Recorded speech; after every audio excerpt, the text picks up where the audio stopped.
alhamdulillah banyak hal yang saya perbuat, termasuk persoalan stunting, koordinatornya adalah wakil bupati, persoalan kemiskinan adalah wakil bupati, ya persoalan pengawasan di luar adalah wakil bupati, sehingga saya mengambil peran itu. Saya banyak berkunjung ke warga. Apabila ada laporan dari warga masyarakat, ada yang tidak mampu, ada kesulitan, saya selalu berada di tengah-tengah masyarakat. Dan alhamdulillah semenjak saya diberi amanah untuk koordinator stunting, alhamdulillah Kabupaten Sinjai selalu diberi penghargaan dari pemerintah pusat. Hal yang sangat dibutuhkan, yang sangat mendesak sekarang Bu adalah hal air bersih, terutama di kota, ya, karena ini yang permasalahan yang sangat mendasar dalam hal ekonomi, ya. Saya merasa kasihan kalau ibu-ibu ini tingkat pendapatannya sangat rendah, sementara kebutuhan sekarang semakin, ya betul. Sehingga saya berharap ya dengan adanya koperasi minimal bisa membantu, terutama ibu-ibu masyarakat kalangan di bawah, sehingga alhamdulillah bisa terselesaikan. Terus banjir yang sampai setiap saat sampai sekarang ini juga masih sering Bu. Mudah-mudahan ini juga bisa menjadi solusi, dan persoalan sampah juga. Ya, ini juga persoalan sampah yang insya Allah mudah-mudahan dalam waktu dekat, dan apabila saya diberi amanah oleh Allah Subhanahu Wa Taala untuk menjadi Bupati Sinjai, inilah semua yang menjadi prioritas kami.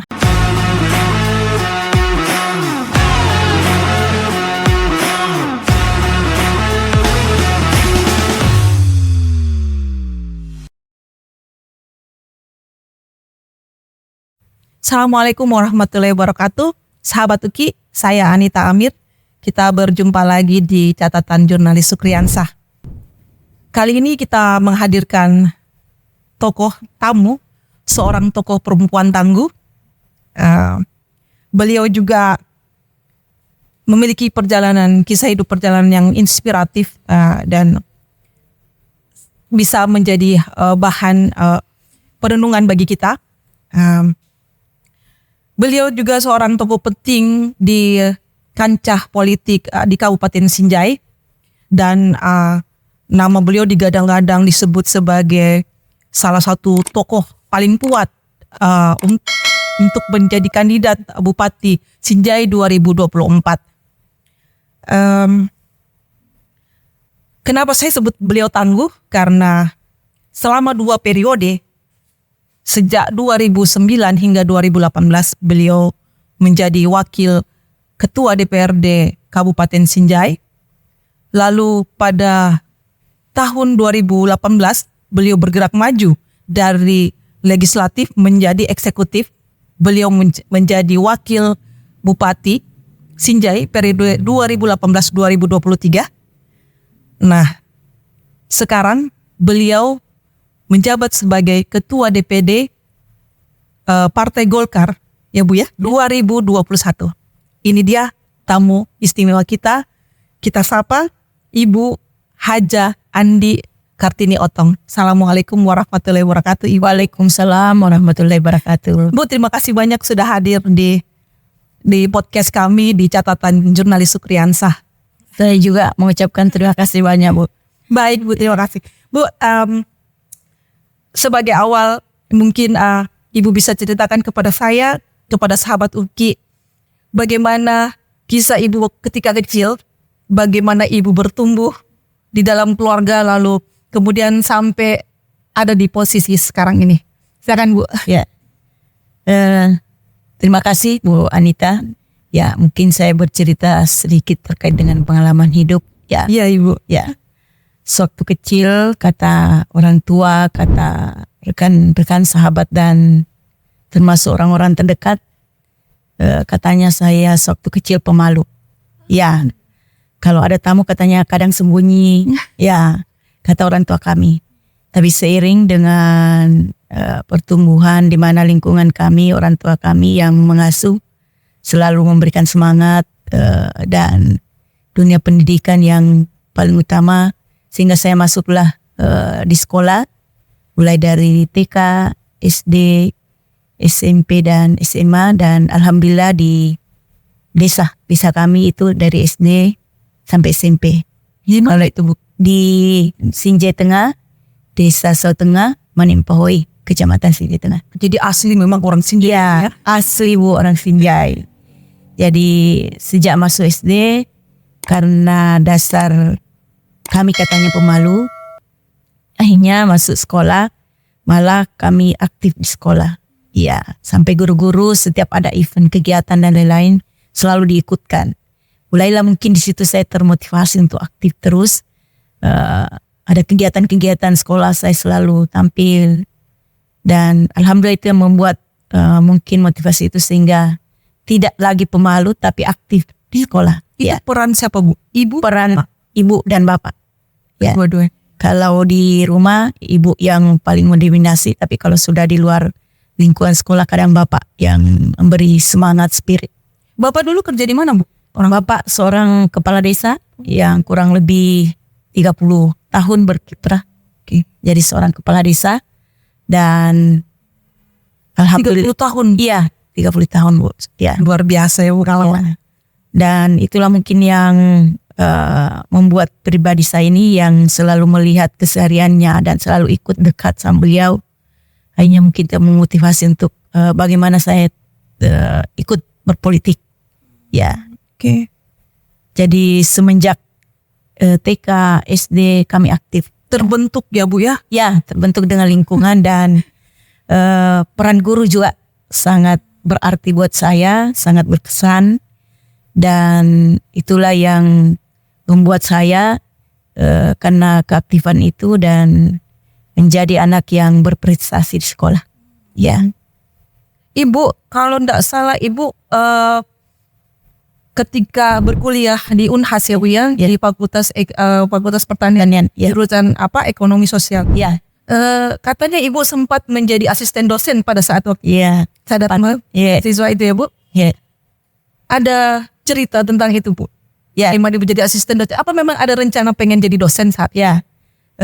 Sebenarnya ada rencana pengen jadi dosen Bu, sehingga saya termotivasi dan selalu bagaimana caranya supaya saya bisa aktif, dan saya selalu tertarik kepada dosen-dosen yang mengajar yang membuat saya termotivasi itu kalau misalnya cara mengajarnya langsung seperti kayak termotivasi. Iya. Sehingga membuat saya ditawari jadi asisten, ya pasti saya mau karena memang dasarnya saya mau menjadi dosen.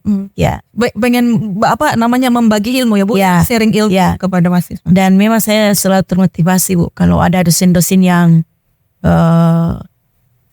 kayak memberi motivasi yang sangat berarti buat saya. Saya kadang ya mudah-mudahan saya bisa seperti itu gitu ya. Memang Ya sempat selalu termotivasi. Ya pengen jadi dosen.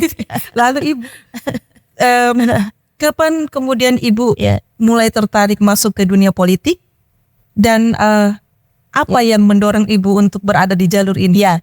Ini karena tidak banyak perempuan yang mau berada di jalur ini. Memang unik Bu ini. Ya. Kalau dari segi tertarik, justru saya tidak pernah tertarik awalnya. Iya.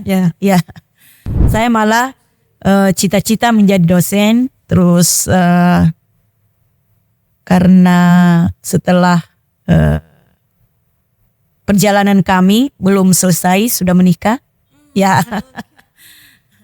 Sudah menikah pada saat itu, saya pulang kampung dan ternyata saya dibentuk di kampung oleh orang tua saya bahwa sebaiknya Ananda melanjutkan perjuangan kami. Ya, sampai saya kaget Bu pada saat itu. Karena pada saat itu saya masih menjadi seorang ibu rumah tangga, konsultan, ya, fasilitator kecamatan. Kebetulan di kampung halaman. Dan lama Bu saya berpikir, saya katakan kepada Bapak, karena saya langsung ditunjuk, ya, kamu nak ini yang harus melanjutkan perjuangan kami. Ya, saya katakan jangan Pak, karena saya ini tidak paham politik, ya, dan masih banyak saudara-saudara saya. Tapi kata Bapak saya yang pas, memang saya diberi amanah, ya, saya 7 bersaudara, ada 2 perempuan dan 5 laki-laki. Ternyata saya yang ditunjuk Bu, ya. Pada saat itu masih awal, ya terkait masalah politik, saya langsung ditunjuk untuk menjadi seorang legislator. Ya, Bapak dan orang tua ya. ya, karena bapak saya setelah menjadi seorang kepala desa, dia masuk di legislator dan lolos. Ya, tapi setelah 1 periode merasa bahwa saya sudah tidak mampu, fisiknya sudah tidak mampu, akhirnya memberikan amanah kepada anaknya dan saya lah yang ditunjuk. Pertimbangannya kira-kira apa ya Bu? Dari 7 bersaudara, Ya. kemudian ibu yang dipilih. Ibu anak pertama. Anak kelima. Ya, ini menarik. Ya. Ada pertimbangan apa orang tua sampai melihat? Berarti ada potensi apa yang dilihat? Menurut bapak saya bahwa saya lebih bisa dari saudara-saudara saya, dan menurut dia bahwa saya melihat ada potensi untuk bisa melanjutkan perjuangan saya. Ya. Orang tua kadang-kadang memang lebih tahu ya. Iya Bu. Ya. Jadi semenjak itu setelah saya ditunjuk, saya masuklah menjadi seorang legislator dan pada saat itu langsung dikasih masuk caleg. Ya. Dan pada saat itu setelah saya masuk caleg belum terpilih. Ya. Karena sistem pemilu pada saat itu masih sistem nomor urut, walaupun Betul. walaupun saya sudah terbesar jumlah pemilih pada saat itu di Dapil 4 Kabupaten Sinjai yang mewakili Sinjai Tengah dan Sinjai Barat, tapi karena nomor urut sistem pemilu masih nomor urut pada saat itu, akhirnya yang nomor 1, 2, 3 naik, pas nomor 4 tidak naik dan saya yang terbesar. Ya. Padahal terbesar suaranya Bu ya saat itu. Tapi pada saat itu saya merasa bersyukur juga Bu, karena justru saya jadikan pengalaman yang luar biasa berharga dan tiba-tiba saya ditunjuk menggantikan bapak saya untuk menjadi pimpinan Kecamatan Partai Golkar pada saat itu. Pimpinan kecamatan Ya. DPD Golkar ya Bu ya. Ya. Setelah periode berikutnya saya masuk kembali dicalonkan dan sudah ada pengalaman menjadi pimpinan kecamatan dan alhamdulillah terpilih Bu. Ya. Terpilih Sejak 2009. 2009. Ya. 2009 setelah itu masuk kembali di periode kedua dengan sistem pemilu sudah bukan lagi nomor urut tapi jumlah pemilih terbesar. Alhamdulillah saya lolos. Dan suara terbesar Mas? Ya, masih suara terbesar. Luar biasa. Ya. Alhamdulillah Bu Anita. Iya. Ya. Setelah periode kedua lolos, tiba-tiba lagi ada hal pengalaman yang menurut saya pada saat itu tiba-tiba saya disodori untuk menjadi pimpinan dewan dan belum pernah sama sekali menjadi anggota DPRD Kabupaten Sinjai. Saat itu menjadi wakil Bu. Ya, langsung saya jadi wakil ketua DPR Bu. Saya juga pada saat itu merasa kaget juga. Ya, belum ada pengalaman tapi saya pikir kalau pengalaman dari seorang konsultan ya sudah adalah. Dan saya teringat pesan bapak saya bahwa pekerjaanmu itu tidak jauh berbeda dengan seorang legislator. Ya, malah kamu lebih pintar dari saya. Nah, saya bukan seorang sarjana tapi mampu menjadi anggota DPR. Apalagi kamu katanya. Kalau didengar awal cerita pengen jadi dosen, saya yakin ibu adalah orang yang pembelajar. Ya. Jadi tidak terlalu susah untuk segera belajar dan menyelesaikan. Alhamdulillah ya, semuanya saya lewati dengan baik. Cuman awalnya itu agak kaget juga karena saya belum pernah jadi anggota dewan, tiba-tiba langsung disodori menjadi pimpinan wakil ketua DPR. Tapi dengan bismillah saya terima, alhamdulillah Bu. Disitulah saya merasakan bahwa ternyata tujuan bapak saya yang beri amanah bahwa inilah banyak hal yang harus kita perbuat untuk kemaslahatan yang lebih besar, untuk berbuat ke masyarakat dan bukan untuk kepentingan pribadi saja. Ibu ceritakan kepada kami bagaimana keluarga Bu, suami dan anak-anak. Mungkin ibu bisa ceritakan kepada kami gambaran tentang keluarga ibu, nama suami ibu dan anak-anak. Terima kasih.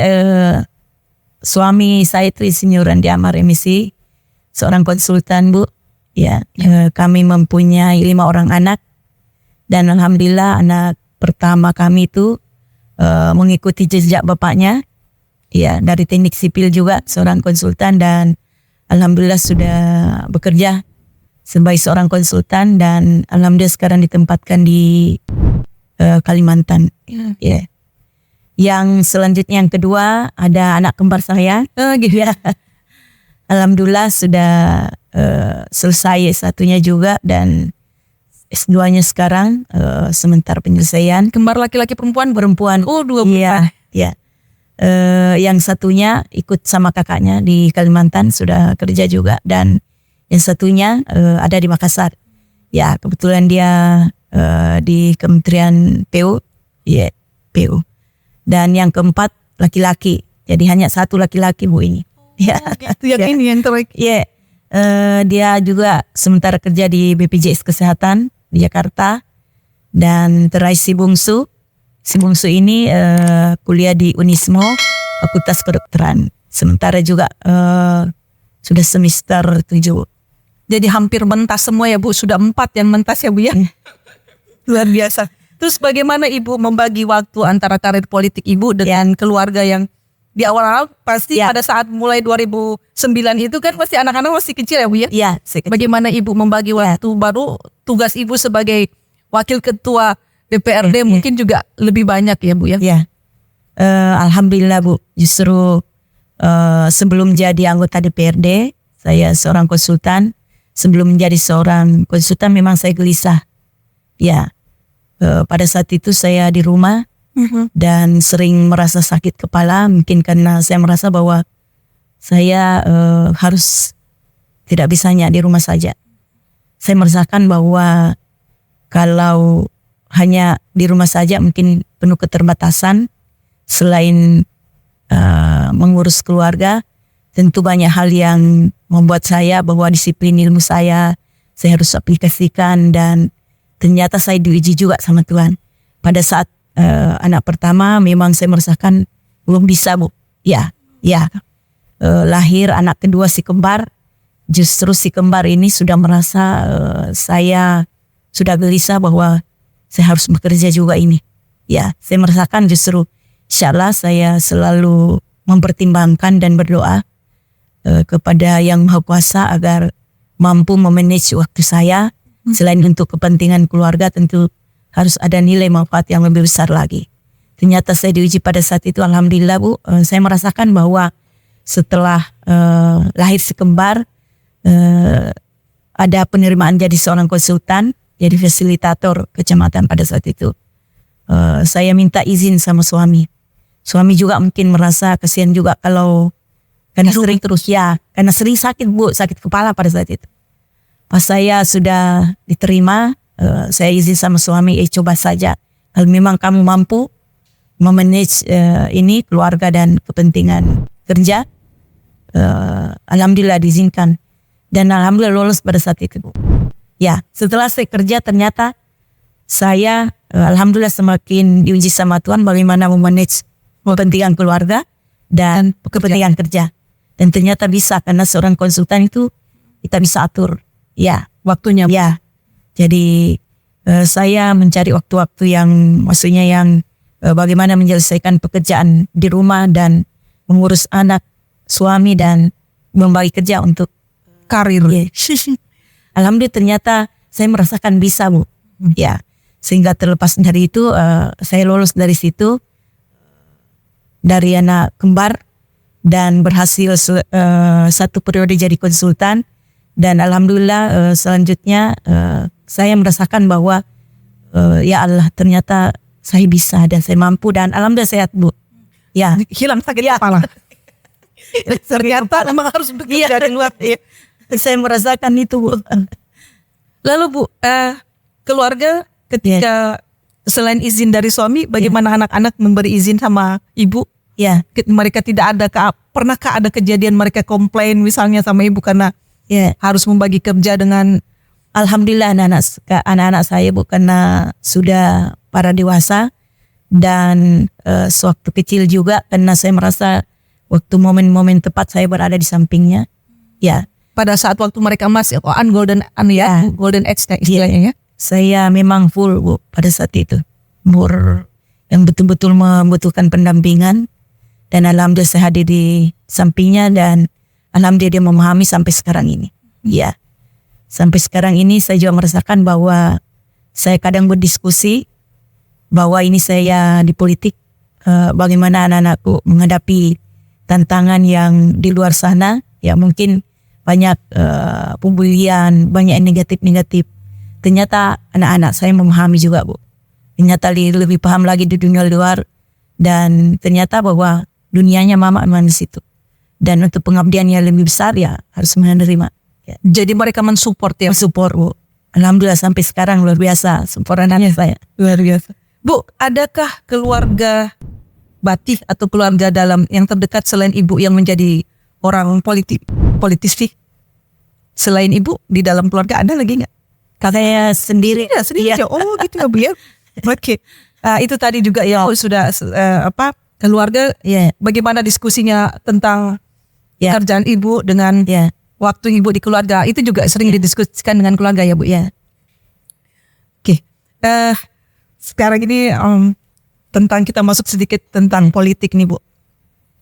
Nah ibu kan sebagai pernah menjadi wakil ketua DPRD Ya. dan kemudian wakil bupati. Ya. Seringkali ini posisi sebagai wakil ini kan seringkali dianggap Ya. kurang berdaya ya Bu. Ibaratnya orang bilang leher gitu ya Bu ya. Leher itu tidak bisa melakukan apa-apa. Terus ibu bagaimana menyikapi ini? Ya. Dan bisa lolos dengan mulus sampai di Ya. Alhamdulillah, Bu. Ya, orang berbicara bahwa wakil itu dilihat, tapi saya melihat bahwa salah satu fungsi dan tugas dari wakil bupati itu ya membantu bupati dalam hal tupoksinya. Ya. Dan saya pertajam di tugas wakil bupati. Alhamdulillah banyak hal yang saya perbuat, termasuk persoalan stunting, koordinatornya adalah wakil bupati. Persoalan kemiskinan adalah wakil bupati. Ya, persoalan pengawasan di luar adalah wakil bupati, sehingga saya mengambil peran itu. Ya. Dan itu cukup strategis ya Bu, karena stunting Iya. kan ini isu yang paling dekat Iya. dengan warga ya. Ya, Kemudian kesehatan warga. kesehatan dan kemiskinan. Kemiskinan. Ya. Itu bersentuhan langsung dengan warga. Ya. Jadi apa yang ibu lakukan ketika ibu bertugas itu? Ya, alhamdulillah Bu. Justru saya banyak berkunjung ke warga. Apabila ada laporan dari warga masyarakat, ada yang tidak mampu, ada kesulitan, saya selalu berada di tengah-tengah masyarakat. Dan alhamdulillah semenjak saya diberi amanah untuk koordinator stunting, alhamdulillah Kabupaten Sinjai selalu diberi penghargaan dari pemerintah pusat dan ya, Bu. pemerintah provinsi. Ada mulai Ya. perubahan Ya, jumlah stunting di ya, warga Bu ya. alhamdulillah Bu. Penurunan. Ada penurunan stunting dari awal dari 40 lebih menjadi 30, dan alhamdulillah ini turun terus. Ya. Dan ini sangat terkait dengan kemiskinan, sehingga motivasi saya kenapa ini penting sekali selaku wakil bupati menjadi koordinator ini. Saya merasa bahwa itu suatu pekerjaan yang mulia, karena dengan pekerjaan itu kita melihat orang-orang lemah di sekitar kita. Ya. Jadi ikut mengawasi setiap saat warga ya Bu. Iya, ikut Bu, dan kami kadang memanggil OPD yang terkait, kita kadang rapat, dan kalau ada yang hal-hal yang terjadi baik di media dan laporan dari warga, ya langsung kita beri solusi. Ya. Jadi bagaimana ibu melihat warga Sinjai ketika ibu berada di lapangan bertemu dengan mereka? Bagaimana mereka melihat ibu ketika itu? Maksudnya adakah respons yang mereka gembira? Oh iya, luar biasa Bu respon masyarakat Sinjai. Jadi merasa bahwa kalau pemimpinnya berada di dekatnya, di sampingnya, itu suatu hal yang luar biasa, dan merasa terobati, merasa terayomi. Dan alhamdulillah sampai saat ini saya masih sering dipanggil pada sudah purna.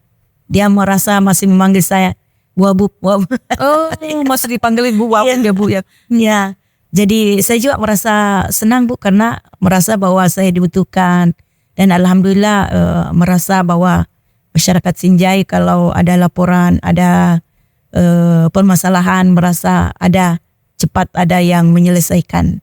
Ya, ada yang memberi solusi. Ya, Bu, kalau ibu lihat selain yang stunting yang sudah ibu jalankan, yang program stunting yang sudah ibu dan kemiskinan warga, Ya, Kira-kira Ibu melihat apa lagi sebenarnya yang dibutuhkan oleh warga Sinjai? ya. Hal yang sangat dibutuhkan yang sangat mendesak sekarang Bu adalah hal air bersih, terutama di kota. Ya, karena ini yang permasalahan yang sangat mendasar. Sehingga itu insya Allah saya mau motivasi kami untuk ke depan bagaimana air bersih ini bisa Salah satu prioritas Bu ya. Terus banjir yang sampai setiap saat sampai sekarang ini juga masih sering Bu. Mudah-mudahan ini juga bisa menjadi solusi dan persoalan sampah juga. Ya, ini juga persoalan sampah yang insya Allah mudah-mudahan dalam waktu dekat dan apabila saya diberi amanah oleh Allah Subhanahu Wa Taala untuk menjadi Bupati Sinjai, inilah semua yang menjadi prioritas kami. Amin amin amin. Ya, ini sudah karena bersinggungan tentang pilkada Bu. Ini kan kemarin ada hasil survei ya. Ya, Survei yang dilakukan oleh sebuah lembaga survei nasional. ya. Kalau saya tidak salah itu Saya Mercy. iya, Saiful Murjani Research Center itu ya, yang memberi hasil survei itu memberikan nilai yang cukup tinggi untuk elektabilitas Ibu sampai 92% ya Bu. Bagaimana bagaimana Ibu bisa sampai sedemikian tinggi hasil survei elektabilitas Ibu? Ya. Apa yang Ibu lakukan? Saya tidak menyangka juga sampai seperti itu Bu. Ya, cuman karena itu mungkin kebiasaan saja, sering ketemu masyarakat, selalu diundang dan selalu hadir. Apabila ada hal-hal yang sangat dibutuhkan oleh masyarakat, saya hadir dan mungkin itu saja, simple. Kalau ada acara saya diundang, saya hadir. Selalu hadir Bu, kalau Ya. undangan pesta juga ikut Iya, hadir? pesta dan kegiatan syukuran dan lain-lain, kegiatan-kegiatan kemahasiswaan. Ya, jadi anak-anak mahasiswa juga sampai hari ini Bu, saya sudah purna masih sering diundang menjadi narasumber. Oh gitu Ya. Jadi memang Ibu suka bersentuhan langsung ya Bu? Ya, Langsung turun saya ke senang lapangan. memang Bu. Ya, Ada apa di perasaannya Ibu ketika bersentuhan dengan warga? ya, rasanya beda Bu. Ya, kalau hanya misalnya orang yang diharap mendapatkan laporan saya begitu, sepertinya masalah itu tidak langsung selesai. Tapi kalau kita berada pada saat momen yang tepat dan sangat dibutuhkan, biasanya langsung ada solusi Bu. Ya, dan inilah yang saya juga merasa senang kalau ada masyarakat yang tiba-tiba bermasalah, tiba-tiba diberikan solusi. Itulah kebahagiaan tersendiri buat saya. Ya. Iya Bu, oke, sebelum terlupa lagi satu ya Bu. Ibu juga seorang pegiat koperasi rakyat ya Bu ya. Yang juga bisa menjadi modal penting ketika Ibu berada bersama masyarakat. Apa yang ada di benak Ibu sehingga Ibu begitu berhasil untuk menjadi pegiat koperasi?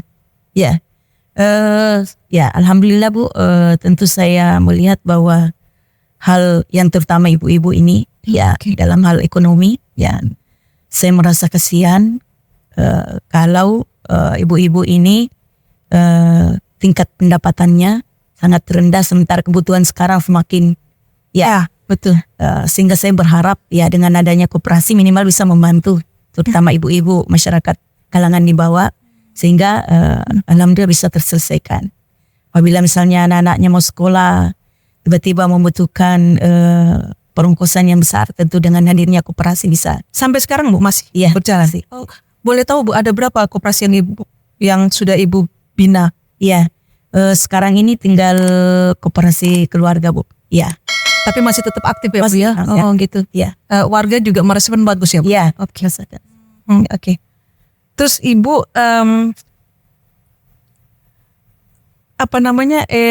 Ibu juga kan sebelumnya saya lupa di awal bahwa Ibu juga pernah bersekolah di sekolah pertanian ya Bu ya? Oh iya. Fakultas Pertanian. Iya. Kemudian sarjana pertanian. Kemudian S2-nya juga di pertanian ya Bu ya? Perencanaan wilayah kota. Di perencanaan wilayah. Ibu bisa jelaskan tentang pendidikan Ibu itu? Ya. Yang tentang mulai dari pertanian sehingga Ibu bisa juga mungkin ada korelasinya dengan warga di Sinjai. Alhamdulillah Bu, kenapa saya memilih pertanian kemarin ya? Karena saya juga bercita-cita menjadi seorang penyuluh sebenarnya. Oh gitu. Saya senang sekali kalau ada seorang penyuluh, terus ada masyarakat yang membutuhkan ilmunya, ya bagaimana meningkatkan misalnya pendapatannya, bagaimana meningkatkan produksinya, bagaimana pemasarannya. Itu saya menarik sekali sehingga kemarin saya mau ambil pertanian jurusan penyuluh. Ya, di Sosial ekonomi Bu ya. ya. Dan itulah yang memotivasi Bu. Sebenarnya saya masuk, tapi ya takdir berkata lain. Ya. Tapi mungkin ilmunya masih tetap jalan ketika menjadi wakil bupati Bu ya. Alhamdulillah Bu. Ya, sampai kemarin itu saya kasih contoh kepada masyarakat, khusus wanita-wanita, kelompok wanita tani, bahwa ternyata harus kita manfaatkan lahan-lahan yang ada di sekitar kita, minimal menanam cabai, menanam sayur, sehingga itu bisa mengurangi lagi biaya pengeluaran. Dan itu saya buktikan di dekat di pekarangan Rujak. Ya, sampai orang biasa ikut memetik. Ya, ikut memetik Bu. Ya, selalu suburnya, sayurnya, terongnya, lomboknya dan lain-lain, pepaya. Jadi senang. Seperti kebun kecil ya Bu ya, di halaman Rujak ya Bu. Ya, hanya sebenarnya memotivasi warga supaya bagaimana memanfaatkan lahan-lahan yang kosong. Jadi semuanya dimulai dari pemimpin dulu. Ya. Sehingga warga melihat, oh iya betul ini ada hasilnya. Seperti itu kira-kira Bu ya. Ya. Oke. Kemudian Bu, ini masih tentang pilkada sedikit. Ya. Kan dari 9 kecamatan ya Bu ya di sini. Ya, 9 kecamatan. Kalau Ibu lihat di mana kira-kira Ibu bisa mendulang suara? Apakah semua dari 9 kecamatan itu atau ada yang? Ya, sebenarnya kalau insya Allah saya melihat Bu, semua ada potensi suara. Ya, semua ada potensi suara yang alhamdulillah yang kelihatan agak kemarin di Subang itu Sinjai Tengah, Sinjai Barat, Sinjai Selatan, Terlimpoy, dan yang agak sedikit maksudnya ada juga suara di situ. Cuman kita mau memotivasi lagi agar lebih naik lagi itu di Tapi 1 utara kota. Ya, sehingga insyaallah kita sudah melihat bagaimana ada gerakan. Ya, ada pergerakan tim di mana kita bisa masuk supaya bisa lebih naik lagi suara kita yang agak kurang. Ya. Nah, Ibu sudah memantapkan hati untuk maju di Pilkada Sinjai 2024. Ibu, apa yang sudah Ibu lakukan untuk persiapan? Ya, tidak lama lagi Bu, November 2024. Tidak lama lagi Bu. Ya. Waktu singkat ini. Ya, alhamdulillah sudah banyak langkah yang kami lakukan, termasuk pembentukan tim sudah baik dari struktur partai, dari keluarga, tim keluarga, tim sahabat kerabat dan milenial. Dan tentu sekarang ini adalah bagaimana bisa punya kendaraan.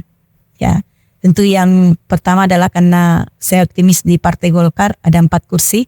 Ya, dan sudah lama kami dikasih surat tugas dan hasil survei kami juga yang tertinggi, sehingga itu yang membuat saya optimis Bu. Ya, untuk Golkar, dan insyaallah dalam waktu dekat ini kami juga ada pendekatan-pendekatan lobby-lobbi politik ke partai-partai lain, sehingga insyaallah mampu mencukupi nanti partai kami. Ya, mohon doanya.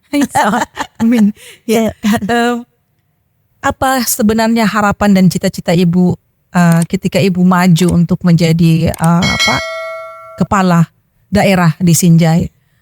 Selain tentu karena pengalaman yang sudah lama di legislatif dan eksekutif, sebenarnya Ibu sendiri punya cita-cita dan harapan apa sebenarnya secara saya berharap bercita-cita Bu ini agar Sinjai lebih maju, lebih sejahtera, dan potensi itu ada. Ya, saya melihat bahwa potensi Sinjai luar biasa, tinggal bagaimana mengelola dengan baik, bagaimana memanfaatkan sumber daya manusia yang ada, memanfaatkan potensi-potensi alam yang tentu ini yang harus kita bagaimana maksimalkan. Potensi alam itu potensi pertaniannya cukup sampai sekarang ini Bu, masih potensi pendapatan asing daerah yang masih tertinggi. Insyaallah mengarah ke perikanan. Kebetulan ada 2 kecamatan yang potensi perikanannya itu Kecamatan Sinjai Utara, Kecamatan Sinjai Timur, dan ini yang harus kita maksimalkan. Sekarang ini pendapatan asli daerah kami baru sekitaran 100 miliar, sehingga itu membuat bagaimana ya bisa pendapatan asli daerah ini bisa meningkat. Ya, karena kalau itu hanya sekitaran itu Bu, artinya tingkat kemandirian Kabupaten Sinjai masih sangat Ini sangat ya, ya Bu ya. sehingga saya berharap ya insya Allah mohon doanya dan seluruh masyarakat Sinjai agar potensi ini bisa kita maksimalkan nanti. Ibu kalau sektor pariwisata ada Alhamdulillah Bu, potensi pariwisata kita luar biasa. Cuma sampai sekarang itu masih belum disentuh oleh investor, sehingga kalau hanya diandalkan APBD kita sangat terbatas, sehingga masih bergerak di sekitar itu saja, seputaran itu. Ada potensinya luar biasa. Ya, minimal kita bisa menggait investor dari luar, ya, dan bisa memaksimalkan potensi pariwisata kita yang ada. Tentu caranya dan strateginya setelah ya Bu ya. Iya, Setelah duduk ya Bu ya. Oke. insya Allah ya. Oke Bu. Mungkin ada harapan Ibu untuk kepada warga Sinjai ini pada saat menjelang pilkada nanti 2024. Apa harapan Ibu mungkin kepada anak mudanya atau pemilihnya atau warga? Silakan. Ya, harapan saya kepada warga masyarakat Sinjai, khusus warga anak-anak milenial agar betul-betul memilih pemimpin yang betul-betul mampu melihat Sinjai ini bisa maju, Sinjai ini bisa sejahtera. Jangan sekarang ini karena ada perubahan Bu. Setelah saya melihat di pemilihan legislatif kemarin ada perubahan bahwa kelihatan pemilih ini terpengaruh dengan money politik. Ya, inilah yang sebenarnya menjadi catatan buat kami dan warga agar betul-betul ini harus betul-betul selektif memilih pemimpin dan pemimpin yang betul-betul kita melihat mau merubah dan jangan terpengaruh dengan money politik itu. Jangan hanya karena uangnya memilih pemimpin itu dan apa yang terjadi hari ini. Ya, Jangan sampai salah memimpin. ya jangan sampai salah Memilih pemimpin karena dan salah juga nanti akhirnya 5 tahun 5 dirasakan. tahun yang Ya, dirasakan akibatnya. Iya. Betul. Iya Bu. itu harapan saya Bu. Ya. Baik Bu. Ibu terima kasih banyak waktunya dan cerita kisahnya yang inspiratif. Semoga sukses nanti pada pilkada Sinjai 2024. Baik. Demikian tadi sahabat Uki perbincangan saya dengan Ibu kandidat Bupati Sinjai 2024. Semoga menginspirasi Anda dari percakapan kami. Sampai bertemu lagi di podcast berikutnya. Assalamualaikum warahmatullahi wabarakatuh.